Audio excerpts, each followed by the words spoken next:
Houston on 2, got a question about Starliner. Houston's with you, Butch. Go ahead. There's a strange noise coming through the speaker, and I didn't know if you could connect into the Starliner and let me keep mic and let you hear it. I don't know what's making it, but I don't know if there's something that maybe is connected between here and there, making that happen. But anyway, can you do that? We can configure that, Butch. Give us a minute, and I'll call you back when it's ready. Okay.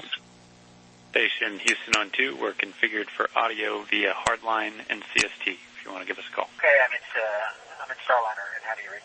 5x5, how me? Yes, ma'am. Okay, I'm gonna keep the mic up next to the speaker. Copy. Hear that? At negative, Butch, we did not hear anything. That. All right, Butch, that one came through. It was kind of like a pulsing noise, almost like a sonar ping. Yeah, I'll do it one more time, and I'll let y'all scratch your heads and see if you can figure out what's going on. Here we go.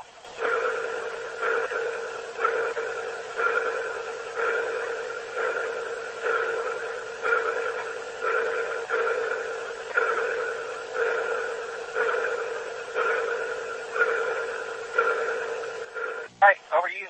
Tell us if you figure it out. Yep, good recording. Thanks, Butch. We will pass it on to the team and let you know what we find. And Butch, just to make sure I'm on the same page, this is emanating from the speaker in Starliner. You don't notice anything else, any other noises, any other weird configs in there? Nothing else. Everything else is normal. Okay, thank you.